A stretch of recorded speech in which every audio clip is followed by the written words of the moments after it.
Hi, guys, and welcome back to another episode of the Nani Network, the podcast where we give you the unbiased, unfiltered, but full of love opinion on anime, 2 shows at a time. You heard it, from the underdog's journey to the darkest tale. Let's see where your favorite anime lands on the Nani Network scale. Woot woot. All right, guys, so today we're bringing you two, semi-oldies but goodies? Semi-oldies, dealing with ghouls and phantoms. Yeah, for anyone who's not up under the ass of anime as soon as they come out, these might be older shows to you. But they're post 2010. Yeah, and they're pretty popular. They're I didn't know that they were old because they still are actually up there on the popular list. I forget where we pulled each individual animes from because I know one of them was my choice. I think Noragami was my choice of an anime, and we had it on our little list, on our Wheel of Names list. But both these animes offered unique surprises. I would say we finally have another episode where I enjoyed both the animes. Let's put it like that. And to kick things off first, we're going to start with Noragami.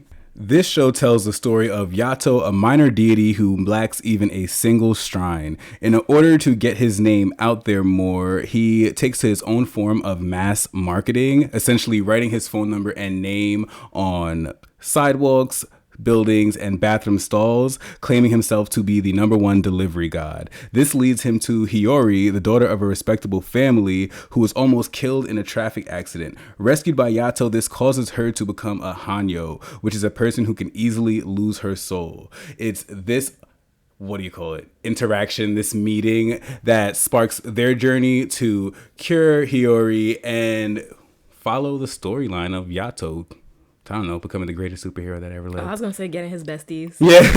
Finding friends. Yeah, that's kind of what it is. How do you spend millennia or however long alone and now is, a fucking loser. You get 2 friends in a week. Not a loser amongst gods. Who, Yato? Yeah. He was a loser amongst gods. I know, I'm saying not, It's it's the loser amongst gods for me. But as usual, we're going to kick things off with the 3 things you need to know about this anime. Shay, put them on to the first. All right, so 2 of the most important figures that you're going to meet in the anime are going to be gods and phantoms. So gods, self-explanatory, but just in case you're a, soulless heathen, gods are, this show's deity, obviously, and they're born from wishes made by humans. So some gods, they have a lot of older gods reference, like the god of wisdom, I want to call him. Yeah. The one that school kids pray to, get good grades and pass on to college or whatever that they want to do, who are more known, more reveled. Yeah, revered, and worshipped. Yes, and worshipped. And then you have minor gods like the story's protagonist, Yato, who is a god of, what was he a god of? Well, I think he was an ex-god of calamity, yes, but he was a god of service or something. I forget. I mean, he claimed himself to be a delivery god. Yes, that's god. What he called himself, like a delivery god, and he basically did services to anyone who called his number or called upon his name or invoked a favor. I think it's also good to know that there was there's about 8 million gods, so there's a whole ton of them. I think it's candid to some Indian religious cultures, they have so many different gods, and their gods really do support them through whichever your plight might be, whether it be poverty, medicine, this and that. There's so many subsects of gods that it's such a vast community. Yeah, so this anime was obviously located in Japan, so we already know that the Asian culture has a very polytheistic religious style, so they will pray to the deity for the specific purpose intended. So that covers gods. Next, it was phantoms. So phantoms in this story are what they refer to spirits as. So human spirits who have passed on, but who are an amalgamation of emotion. Yes. You become a phantom when you basically say you're a vengeful spirit, or you're somebody who died feeling unfulfilled. Your emotions eventually manifest into you becoming this rampaging fucking phantom. Yes, but not all phantoms are evil. It just depends on whatever, I guess, space your soul is in at the moment. So like Elijah mentioned earlier, Hiyori, another one of the protagonists, she was killed technically, but Yato managed to save her, kinda. So what happens is she is a half phantom. So she will slip out of consciousness, like kind of like almost like a narcoleptic fit, and her phantom form will emerge from her body, and she's able to, in her phantom and human form, she's able to see and interact with other spirits and gods. It's like astral projection, pretty much. I forget what that horror film was with the little boy who astral projected into the nether, and it had the big red door. Insidious. Yes. Ooh. I know that's right. Got it. Hey. Hey. But it's very much so like that, where like her body is catatonic and she can't move it, but her astral body is now her consciousness. Yes, and also very important to mention is that if she dies in this astral form, she will die in real life. Like, yeah, it's connected. Yes. Which I feel like would be given. Like, when they said that, I was kind of like, oh, damn. And she was like, oh, damn. But I'm like, oh, yeah, it's your fucking consciousness. I'm also like, bitch, don't you also need to be concerned? I would personally be concerned about my actual body that I have left, because I'm going to assume that if my physical being dies, because she passes out in very inconvenient situations and places. True. Yeah. Like, girl, what if you pass out when you're crossing the street? Yo, they be like, go find your body. I mean, really. They're like, Hiyori, go find your body and let's go. Sometimes she doesn't even know when it happened. So it's like, okay, well, goddamn, like when did it happen? Where am I checking? There was a point where like her body was like laying over a fence. Like she was jumping over a fence. Yeah. And like transitioned halfway through. Imagine the aches coming to from your body being like that. There was one time she was like passed out in the middle of like a park or whatever, and there's literally people like, oh my god, is that a little girl? Police! Police! Help! Police! Help! Police! Help! like what the fuck's going on? Like so much stranger danger, but yeah, but he already has 1 foot in each of the realms. They basically have the dark realm, they call it. That's where all the phantom spirits and people live. That's what happens basically it's like the further, literally. So that's where you go when you die. That's where spirits go, and that's where the phantoms live, and they're able to interact with whatever they can interact with. But she also has another foot in the human realm, where she's still a normal little girl, and life, as you know, does not work having one fucking hand in each. Ask Danny Phantom. He's a phantom. Like, it's not necessarily the best thing. Danny chose his problems, TBH. You know, yeah, he did not need to go into his parents' strange machine. It was designed to view a world unseen. Hello. Fast flies. Okay, but Hiyori actually is like an example that not all phantoms or these spirit-like beings are necessarily bad. There actually are good beings. And that leads us into our second point, which is the regalias. So the regalias are basically pure spirits, and each of our god, in order to battle, like a god is powerful in their own right, but without a regalia, a god is essentially defenseless. The regalias are their weaponry. Regalias are pure spirits who once named and essentially adopted by a god, they are given form. And so these regalias essentially have 2 forms. They have their human form and they have their weaponry form. And thus they have 2 names. So each one is also given their human name and their armor name? Well, their weaponry name. And once that weaponry name is called upon, they automatically shift into their weapon form, and they're automatically able to be used by their god for their purpose to defend them, or whatever their purpose might be, because they do a lot more than just like slicing and dicing and killing people. There are abilities that only regalias can do, like, that are unique to them. Yeah, so like Elijah was mentioning that the gods, while not powerless, when they're battling the phantoms, the whole purpose of the regalia is to help them purify and dispatch the phantoms, because they haven't shown us them doing it on their own, which I'm just like, okay. But yeah, so the regalia helps them to purify and cleanse the world of these phantoms, and they have this cool call to that it's not cool, it actually really sucks. I'm talking about the whole speech he does, like when he like traces this is the land of the yellow sun. This is the land of the rising sun. Your desecration shall not be allowed. I now lay thee waste with the Hanki and expel thy vast defilement. All defiled will be gone from here. Yeah, like that whole fucking speech. And I'm just like, by the time you get through that, I feel like the Phantom should have dipped out of there by now, but... And that's what kind of irked me, because it seemed like a lot of these battles were kind of like one-hit battles. It's like, you're not One Punch Man, sir. Like, every battle, it seemed like, let me just rally it all up in a straight line, and Slicer! Slicer! Like, oh! What are you talking about? He, like when he was going against the Scorpions, he lined them up in a circle, sliced them all in one. When he was going against the final guy, oh, you're right in front of me, slice you in one go. Oh, my blade's dull? Well, they didn't say that the Phantoms were intelligent. But I'm just saying, like, damn, there wasn't one intelligent Phantom that could give you a little bit more. He really was out here like freaking One Punch Man. Like, all I need is this one little hit. Ugh, gosh. And he just had like the one sword. Like, when we've seen, that's another important thing to mention about the regalia. As a god, you can have more than one. Did we mention that Yato's broke? Yato was broke. I declare bankruptcy! Yato was a broke boy.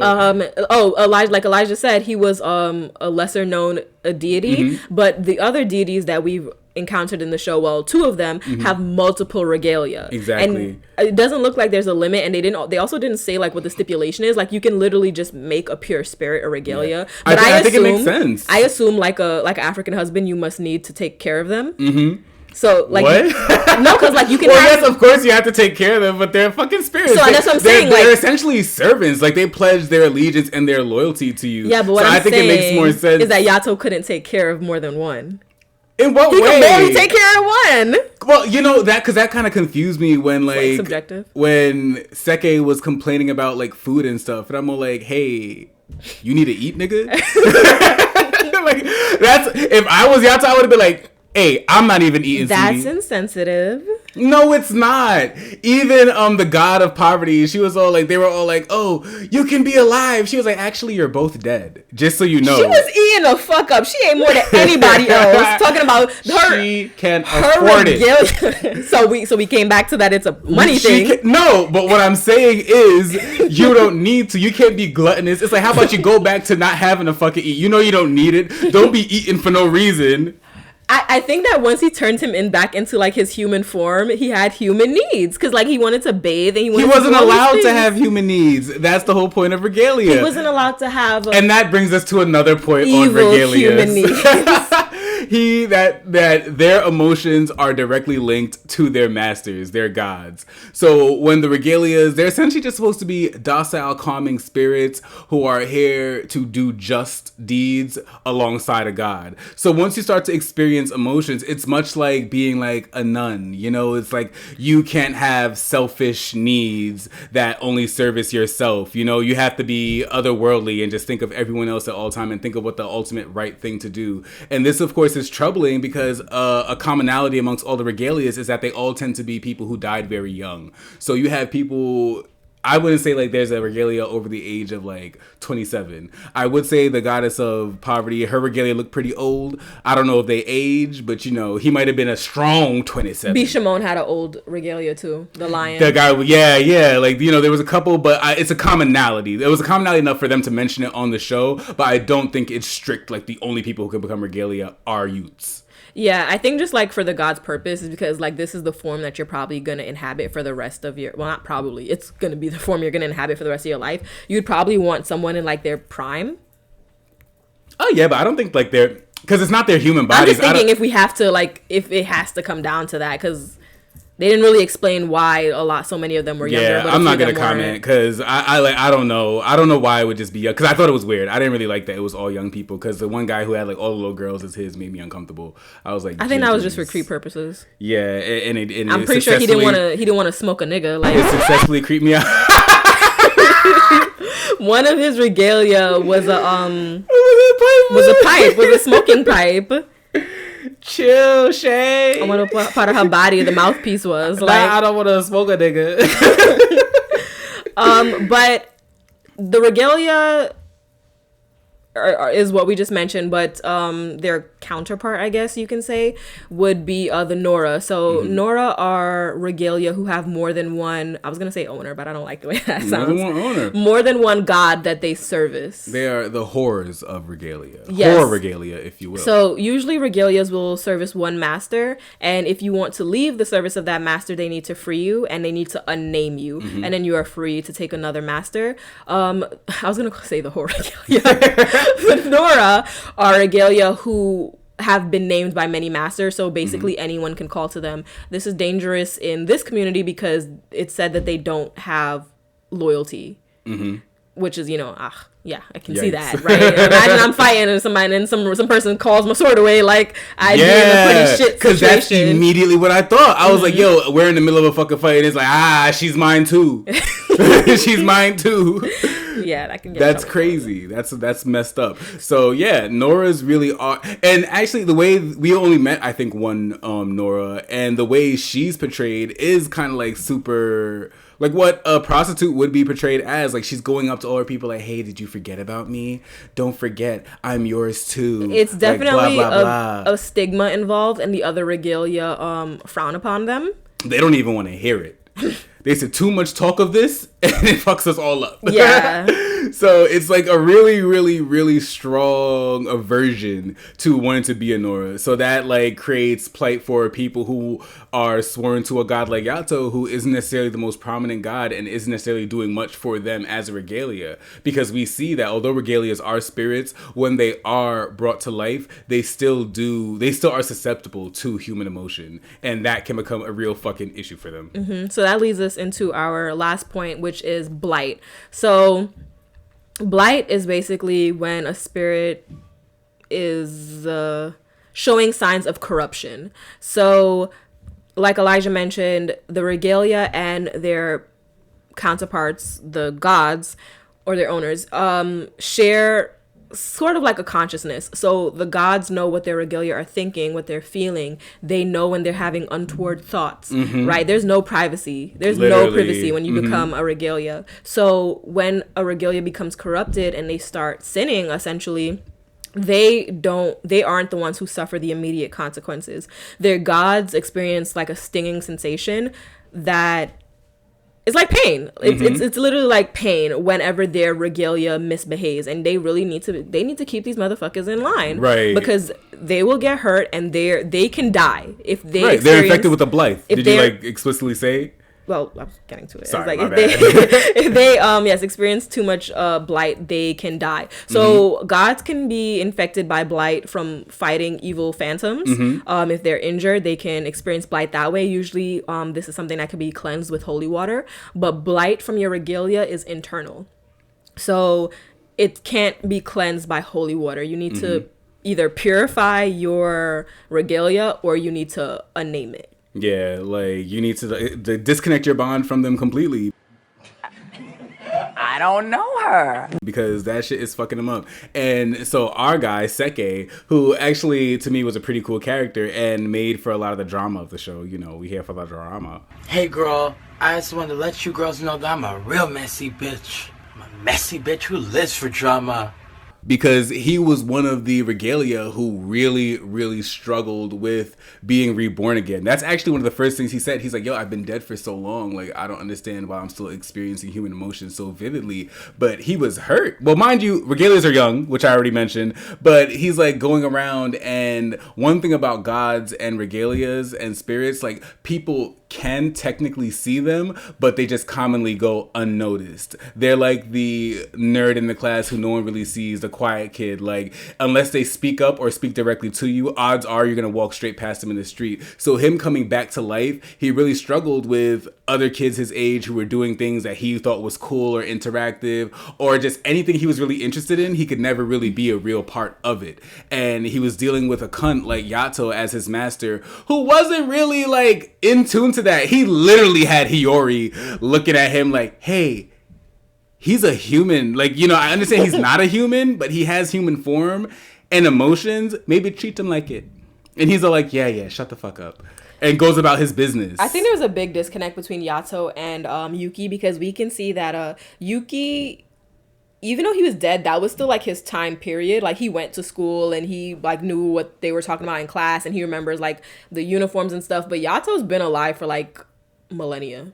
Yeah. This nigga was a samurai. I really don't think he cares about the ongoings of like middle school. So he couldn't empathize. Yes, he could not empathize with what was going on with him. And this ultimately leads to a kid literally acting out. Like, that's what we witnessed.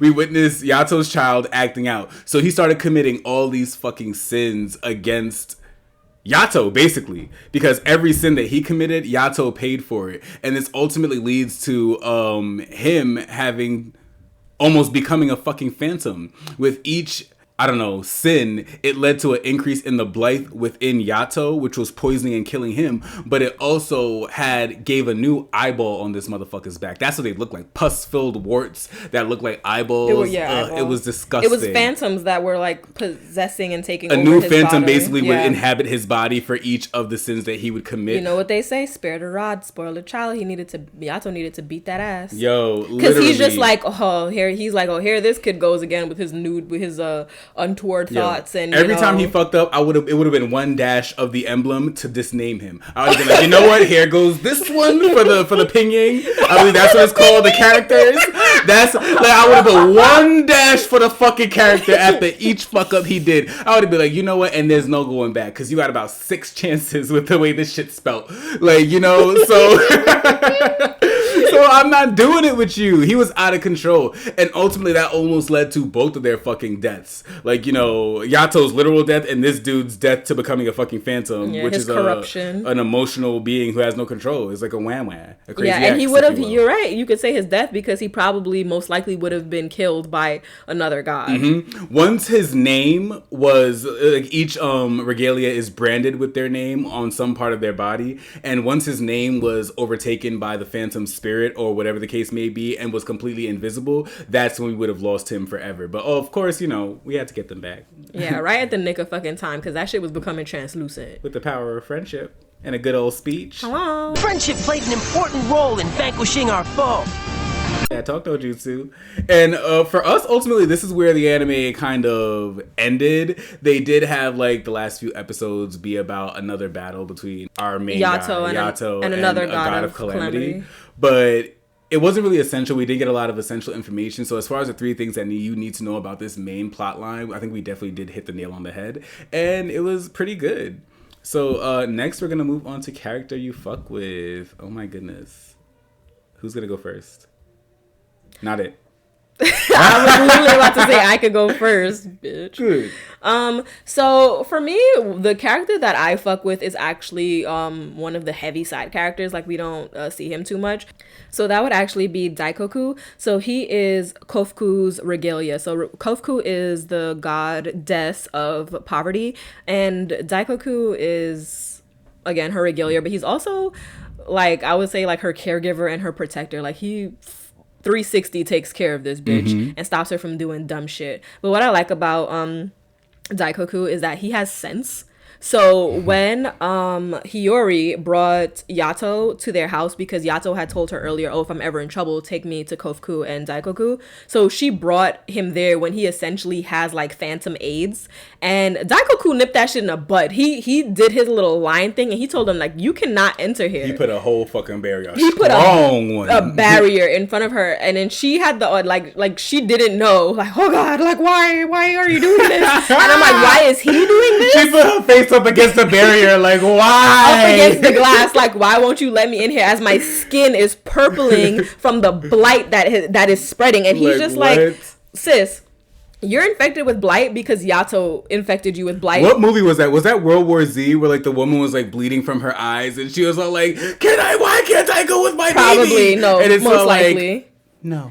Yes, and he said, bitch, no. But even though he did shut that shit down, he was still a very helpful character because he's the one who like rallied the squad that would eventually save Yuki and Yato. So I like his personality. Yeah, I just like his personality. A lot of people in the show were very vexing, personality-wise, but he was someone that I consistently fucked with. And Kofuku and him as a pair worked very well together. So that's my character. Cute.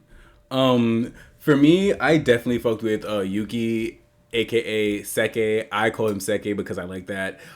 He is actually the regalia of the main character Yato. So his human name is Yuki, but his weapon name is Seke, and when he gets called by his weapon name, it just rumbles something in me. I don't know.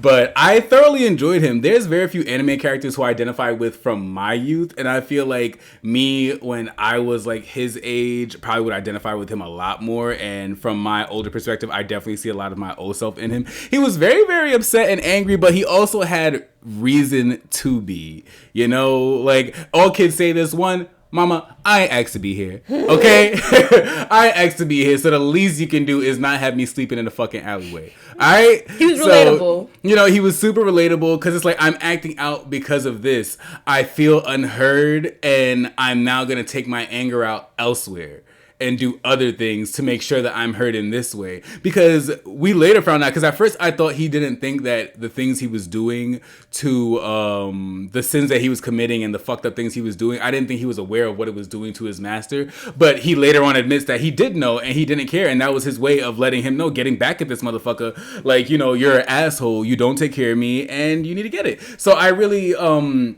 understand and empathize with him for a lot of the thing, and he was just a really, really strong regalia as well. Like, for somebody who had only just become a regalia and didn't have a whole lot of training, he was really good at a lot of the people he came up against, and he was able to master some of the abilities that regalias go through, from what they say, quicker than regalias usually can. So I fuck with that, and that's why he's a character I'm with. So next we're gonna do our Lock That Bitch In. So Noragami currently has a season 2 out. We have not watched it. As you know, our stipulation, we are only obligated to watch season 1. So my Lock That Bitch In for season 2 is that Hiyori is going to become one of Yato's regalia. And I say that because she's half phantom. So I don't even know if it's something that's possible, but that's what I would anticipate coming next, is that she's Yato's regalia. Elijah. I hate you. You know what? That actually was my thought too. So, spur of the moment, what else am I curious about? I'm going to go ahead and have to say that Yato is going to kill another one of the Goddess of Wars. Something we didn't talk about is that he has this beef with the Goddess of War for killing one of his regalias. And I think he's going to kill another one of them. Bishamon? Bishamon, yes. He's definitely gonna, because she's not letting that grudge go. Like, she's very upset about it. Everyone who sees that she's still chasing after him is like, Bishamon, are you dead ass still doing this? And she's like, yes. It's like, sweetie, we're gods. It was just a regalia. And you have, just a regalia sounds harsh, but she definitely has like 5. The way Shay forms these attachments to these fucking characters, Shay, I think if the gods harsh. are saying it's just a regalia, it's just a regalia. There's a dime a dozen. If there's 8 million gods, there's 16 million regalias or more. Okay. So let's stop. Okay. But like, I definitely feel like because since she's not giving up this beat that she has with him, so I don't think he's necessarily going to kill her. So I think when they come into combat, he's gonna have to silence another one of her fucking regalia. And this baby is decked out with about 8 or 9 of them. That we've seen. We don't even know if that's all. She went through a list. It was like a mom with mad children. Like her Anthony, Paul, John, Richard. Like, okay, calm the fuck down. Yeah, one was her earrings. Yeah, he said that like everything she wears is a regalia. Her fucking panty is probably a regalia. She plays no games, so that's what I'm gonna lock in. One of her regalia is gonna die, and I might even lock in that it might be one of the little twins. Because I think those are her earrings. But the little twins might be the ones who died. But he's going to have to kill one of them, definitely, to get her off his fucking back. Because she's annoying. So you think killing another one is going to get her off his back? Yeah. It's like, okay, do you want to lose all your kids? Do you want to lose all of them? You want to be bare-backed in the fucking wild when I kill all your regalia? Let's go to the next point. And that's what I'm locking in. Next, we are going to give this our Nani rating. Of course, we can't end this without doing that. For me, I'm going to give them a 6.5. I coming into it, I literally said that Hiyori was giving me Rachel from Angel of Death, and I was prepared to skim the rest of the episodes. I wasn't watching that. I wasn't going to commit to that. But as it goes on, it honestly gets better. They develop the characters a little bit more. They make them more believable and understandable, and the situations they get into are scarier. You know, ultimately, like, I'm fearing for their lives a little bit more. At first, it was like, okay, the first little battle they got into, Hiyori did like a fucking suplex or like a wrestling move on the Phantom and took him down. Here it comes!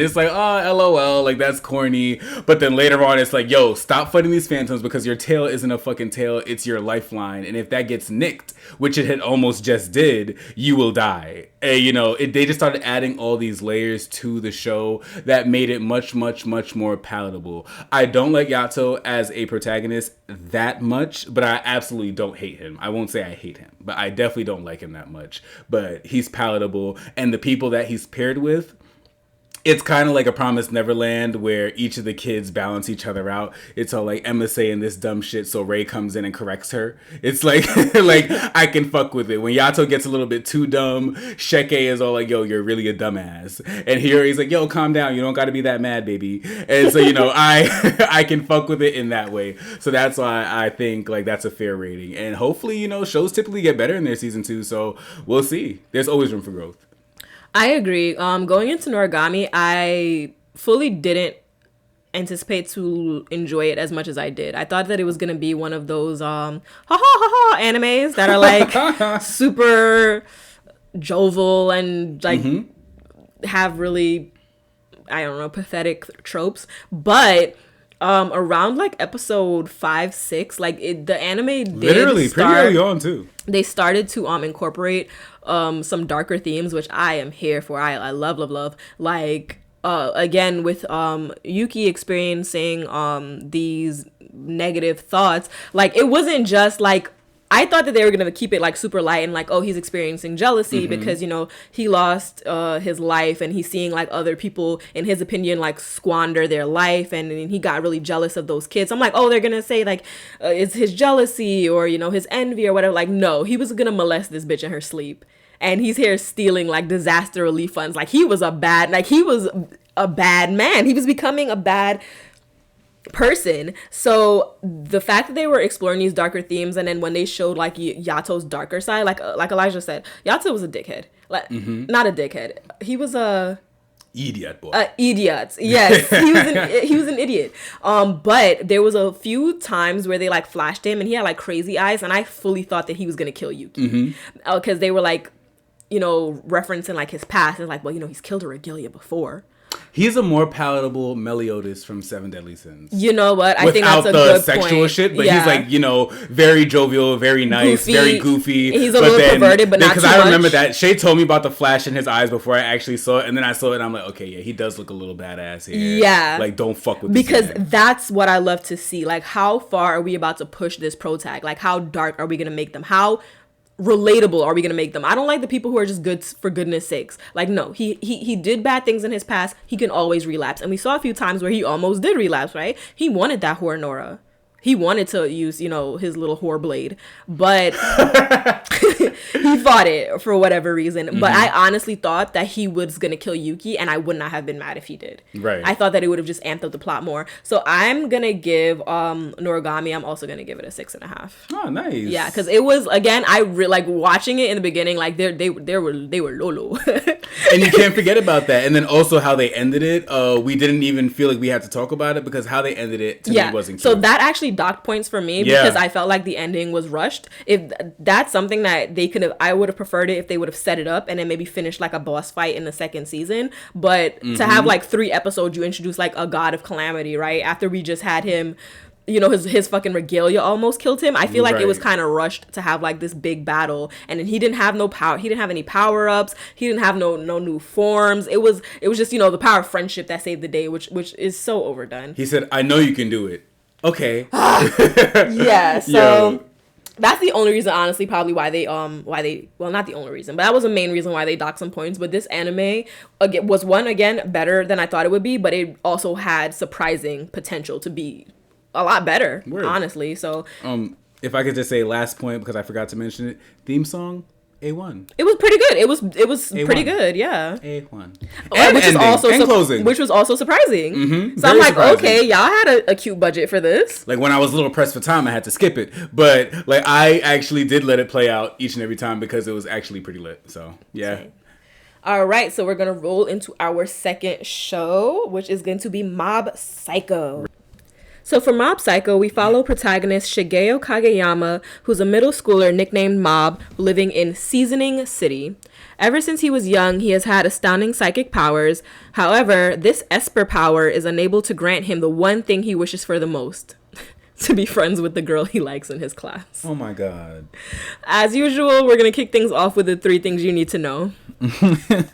That is tragic. The first thing you need to know about Mob Psycho are the psychics, which are referred to as espers. So Mob is an esper, and these guys basically have varying psychic abilities. This actually is a common trope when they show like human evolution. A common thing that they show that humans will evolve to is gaining more access to our brain capacities and eventually developing some sort of psychic abilities. And so what we see in Mob Psycho is that they do the normal things. So they'll have psychics who specialize in telekinesis, pyrokinesis, where they can read people's minds, move objects around, clairvoyancy. You know, there's so many different things, and we really see that the espers powers are able to be divvied up into various things. So Mob actually doesn't really meet a whole lot of espers. Mm-hmm. He is actually an apprentice underneath Reagan Arataka,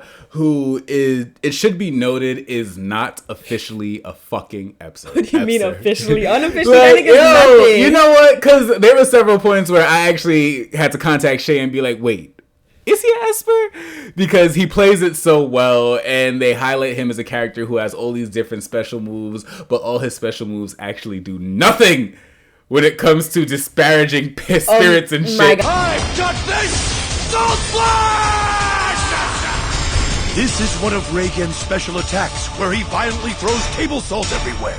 When he was doing the massaging thing, and they were like, this is another one of Reagan's special techniques. It's like, called the salt massage or the deep tissue massage. And the person just enjoyed the massage so much that they still paid him. It's like, it's crazy. But so his introduction almost to like espers would come from Reagan, and he also ends up meeting this other kid esper who goes by the name of Teru. He's at a neighboring school, and he's actually running the fucking school from the shadows using his abilities. And one of the main rules that Reagan taught Mob was that you are not to use your powers against humans. Having psychic powers is just like having any other attribute as a human, whether you're super eclectic, you're optimistic, or you're outgoing, or you're really good at sports. This is just something that you're really good at that others might not be, and it shouldn't be used to make you feel like you're better than anyone. This was one of the ways that I thought that Reagan's ignorance, like about espers and spirits, could have gotten Mob seriously injured. Like we've seen that before, which is like his ignorance is putting Mob in some like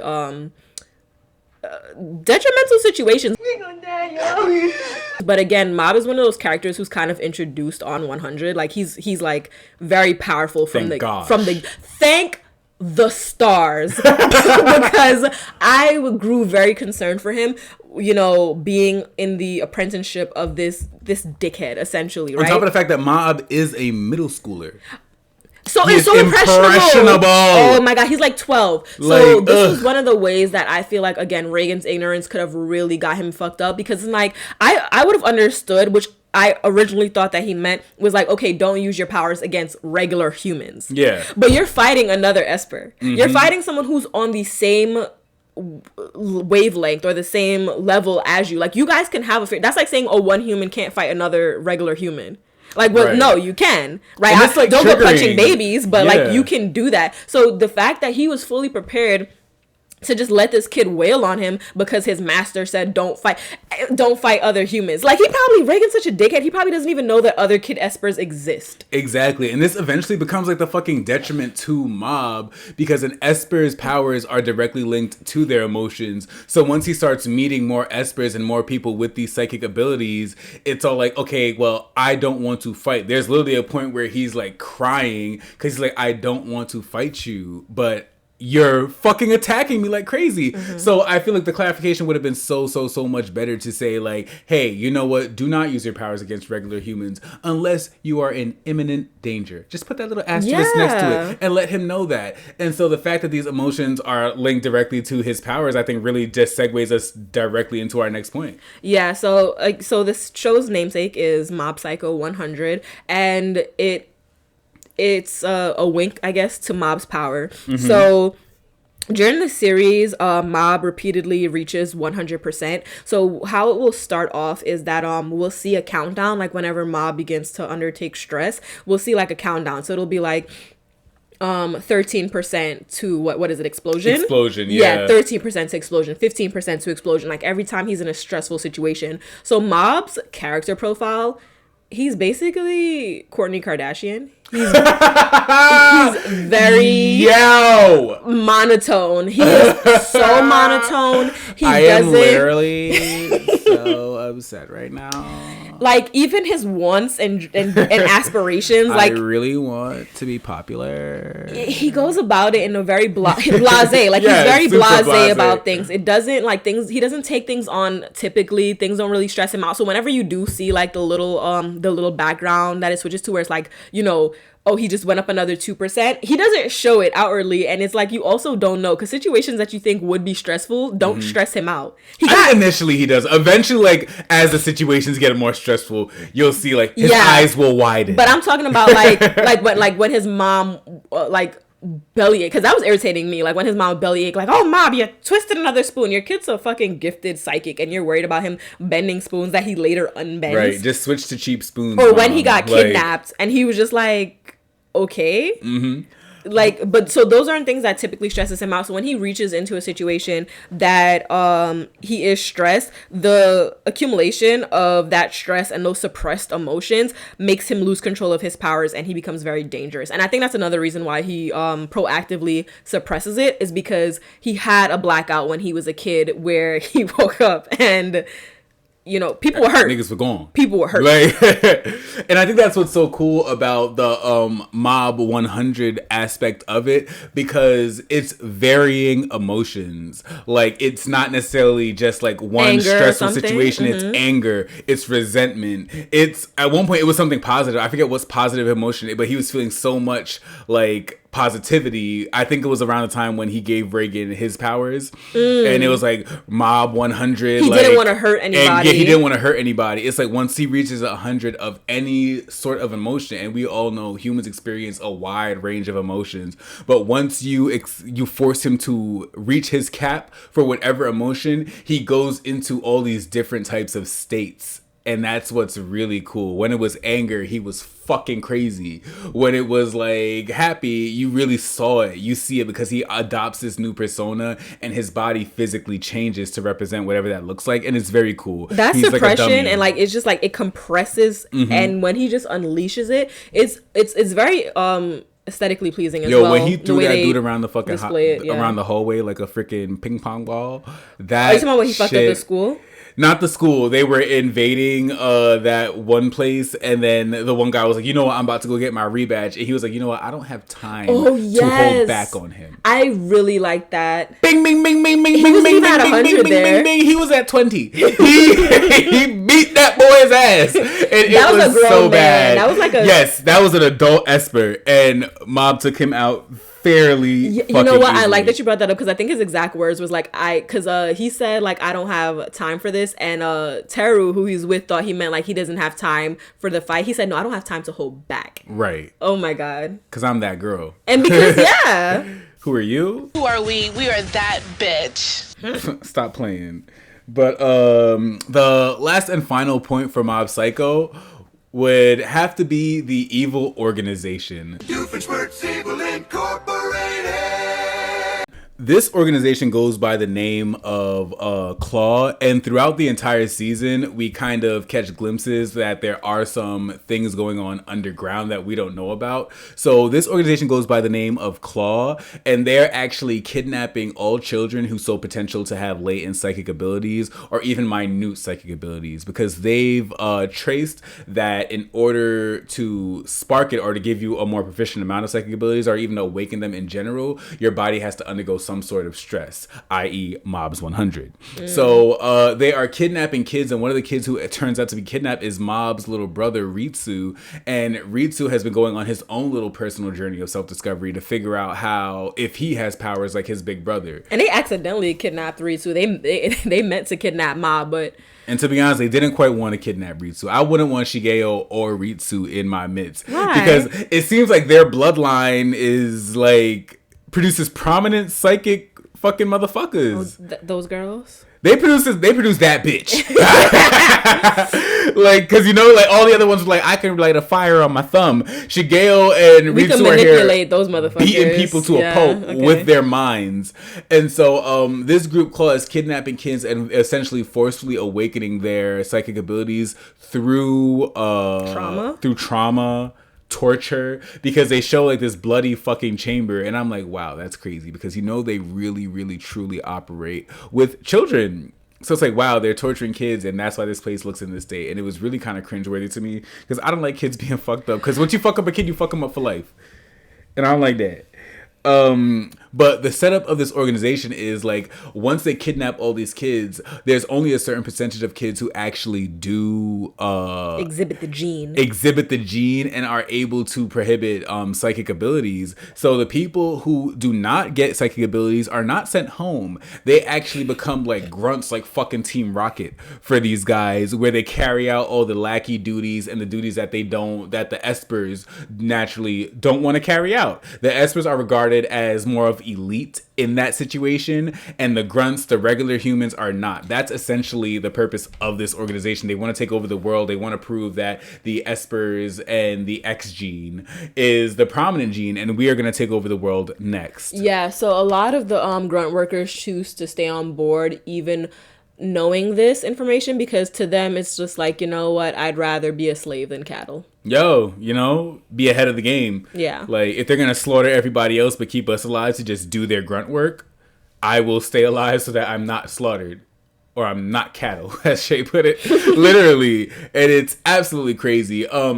This sect of the organization, and that's what we see throughout season 1, was easily dispatched by our heroes. Like, you know, they did put up kids again. Yeah, they put up a big fight, and ultimately it was Mob's power transferred to Reagan that led to them being able to win, but it was Mob's power. So if Mob was able to like control himself a little bit, he would have been able to knock these motherfuckers out. Mob is really that quick. girl. And again, if it wasn't because of Reagan's like stupid teachings, he could have let loose, but he was just holding on to what Reagan was telling him, was like, you can't hurt people. But then when he transferred the power to Reagan fucked them. He hurt people, but he also like wasn't fully aware in the beginning of what was happening to him, and he thought that everyone was just playing a trick on him. Yeah, it was hilarious. Yeah.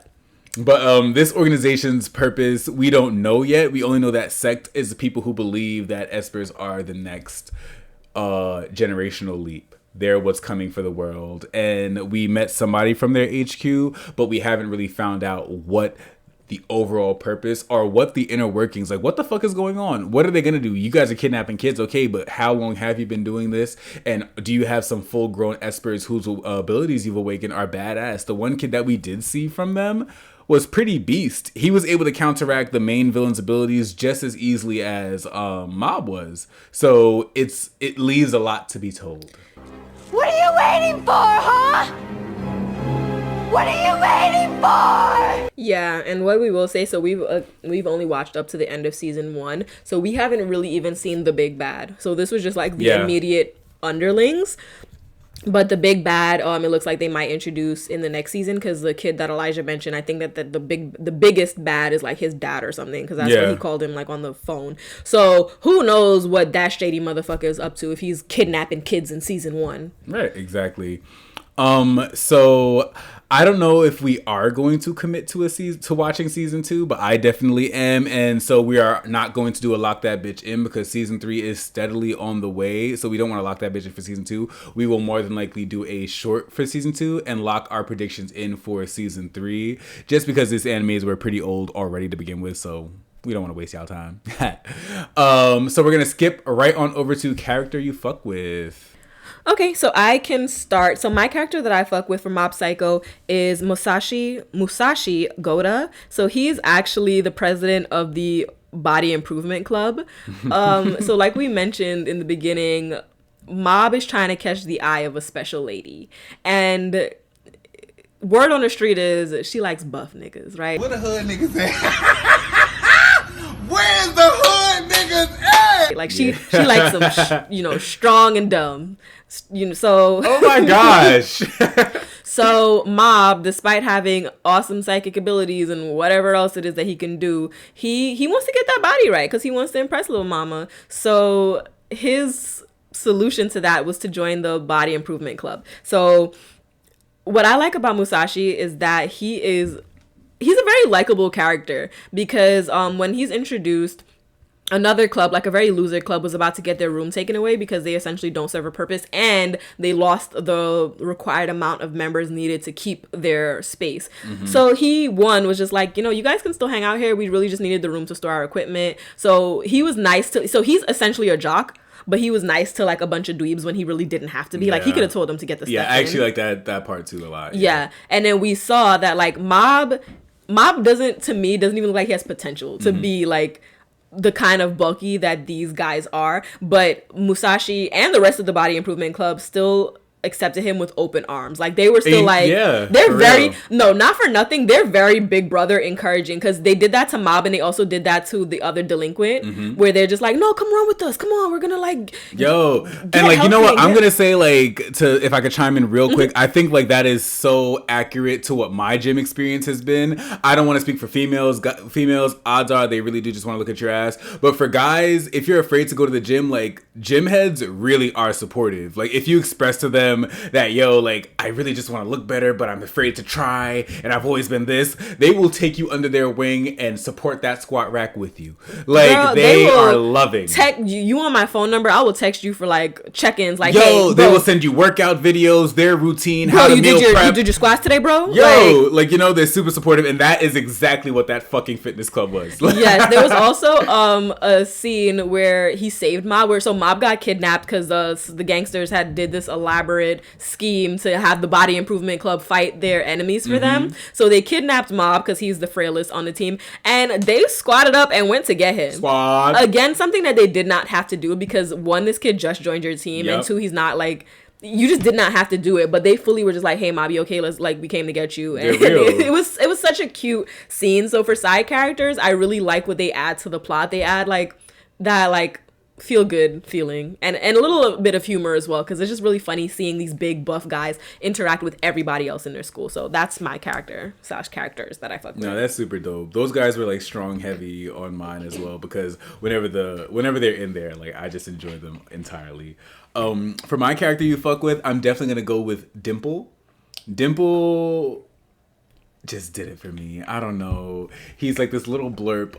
Dimple essentially was a really powerful demon or spirit that Mob encountered when he was going on one of his various missions throughout the season. He basically encounters a cult, the LOL cult, and he does what he does and expels a demon, but he wasn't able to completely expel it. So this once powerful demon now pops up as this little blip.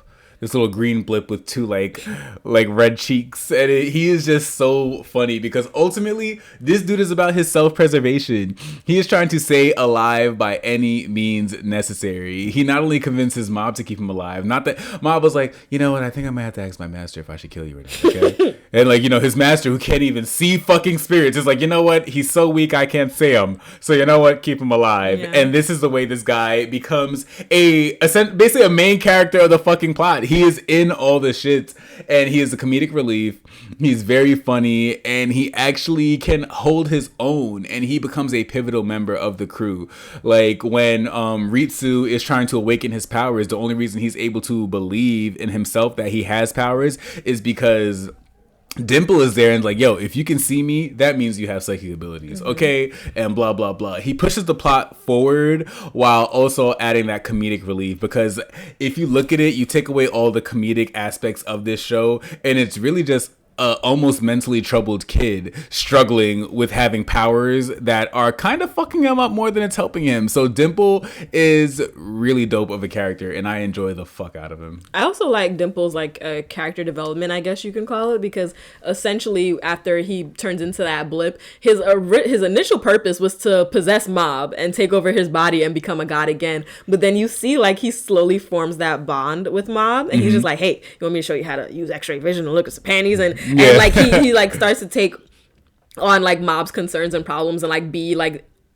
I hesitate to call it a friend. To me, I thought he was trying to warp Mob's morals so that he'd be easier to possess. Yeah, you know, I think he was trying to do that, but then essentially he's like, you know, Esper should use his powers for whatever the fuck he wants, whatever the fuck he wants. At the very, very end, like when he helps rescue his brother and all that, you can see that he does like fuck with the kids. Yeah. Mm-hmm. So I like that, where it's just like, okay, are you still shady? He probably is still shady, like not gonna take that from him. He's a good guy. He's like a well-rounded person. Yeah. But I do still think he has that, like, you know what, if I can't get ahead, I'm gonna try to get ahead using y'all motherfuckers. And that's that on that. Lastly, I think we'll do our Nani rating for this motherfucker. Shay, you want to go first? I can go first. For me, Mob Psycho, I had put off for so long. It was crazy. I've heard about this anime forever. I had heard it was good, and I was really curious about it, but I don't know why I never really executed on it.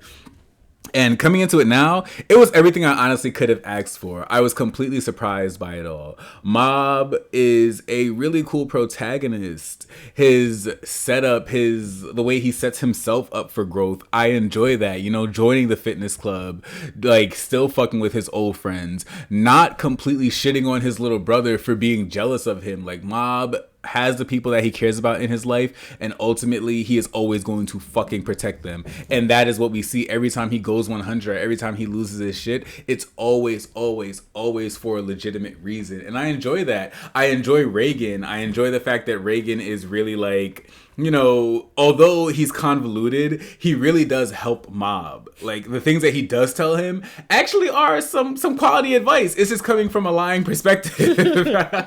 So, you know, I enjoy everything about this series, and I actually have started on season 2, so I made sure that I figured out what the fuck my rating was going to be for season 1 before I started season 2, but season 2 is giving me everything that I need right now as well. So Mob, what was dictated is that it is going to sit at a 7.7. I thoroughly enjoyed Mob Psycho to the point where I immediately had to jump into season 2. I watched the OVAs. It was a waste of my time, but I don't regret it. But season 2 is absolutely amazing. And animes like this, you know, they don't come by very, very often, where the power sets are believable, the characters are relatable, the storyline is actually pretty cool. And if season 1 was anything, it was ultimately a setup for the world that they are living in. And just a little bit, just watching season 2, I can definitely see that season 1 was a setup for what they were going to do later on. And it's really, really cool. So 7.7 is what I'm leaving them at. So for me, Mob Psycho, I did enjoy it. Mob Psycho gave me a lot of nostalgia. It reminded me of like those shows that came on Toonami like right after like your Bob's Burgers, but right before like your Dragon Ball Z, like those in between a nice intermediate. Yeah, like your Bobobos. Yeah, like those jokey tread the line like between like half cartoon, half anime. Mm-hmm. So that's what it gave me. I'm gonna give Mob Psycho a 7. It was a very jovial and like lighthearted show for season 1. I'm not sure what they're gonna have season 2, if they're gonna like step more into the anime field, because the first season was, I think they did lean heavily into like the cartoon aspect, where it's like really jokey and nothing too heavy was introduced. And again, like, you know, the brothers had a decent relationship. There was no home strife, like no home problems, like, or so Mob thought. They did not have a decent relationship the way Ritsu hated that motherfucker on the low. Yes, he was envious, but it wasn't like no Itachi shit. He was gonna kill him. He was not gonna kill him. He was going to kill him. That's why he said, after everything, you don't even want me to apologize. He was gonna kill him. He hit him with a psychic wave that was supposed to kill him, and he said, "Shit, I missed." I don't think he was gonna kill him. I think siblings fight. And I think that it was a sibling spat. You know what? Let my siblings try to kill me with a psychic kinetic wave. Your siblings have never gotten you so upset? You know what? My sister did chase me with a knife, but you know what? We're not going to talk about that. And you love her. You love her more than anything. I just met her. Neither here nor there. So right now, Mob is sitting at a 7 for me. It's something that I definitely believe will go up. But you know, they laid a pretty light foundation for season 1, just introducing a lot of characters and setting the premise for Mob, what his powers are, the evil organization, without getting too deep into it. And again, these shows now are only like 12 episodes. So I believe that if they would have made their season 1 like a 50 episode something, it would have probably been higher because we would have seen more. You know, we don't speak about this often, but it has everything to do with the mangas. The manga, sorry. Like, the mangas are not... I don't know how to put it, but they're converting these mangas into anime so quickly now. If your manga gets a little bit of success, you know for a fact it's going to be converted into an anime. That's a good point. And when that happens so quickly, you cannot always just put out all this materials. People have notoriously rejected fillers. People do not like fillers as much as they like those canon materials. We want storyline. So if you cannot let the manga progress to a certain point and you're putting out these seasons, that's a must as to why these seasons are so short. I see them putting like the and the thing too, you have to also think about the creator. I see them putting the creators in like a grinder, and it's like, give us more. Like, you don't really have the space to have these organic ideas come about. And it's like, okay, also as a creator, how do you do it without, you know, beating a specific trope to death, right? It almost feels like everything has been done. So when you get this unique concept now, and they're like, give us more. Like for Demon Slayer, people want 6 and 7 and 8 seasons, and the writer is just like, no, bro, I designated this to be a short little something. You gonna take it or leave it. This is the era of clear, definitive storylines, and that's it. So when you give up that filler, that's what you're left with. So that's what you wow ass wanted. Literally, complainers. But that wraps up today's episode of the Nani Network. Thank you guys for listening to us, and let's hear your ratings. We know we're not the only ones with opinions out there, so sound off under this episode's live now pick on our Instagram at Official Nani Network. And as always, rate, comment, review, and subscribe anywhere you can. Talk to you guys next week. Later.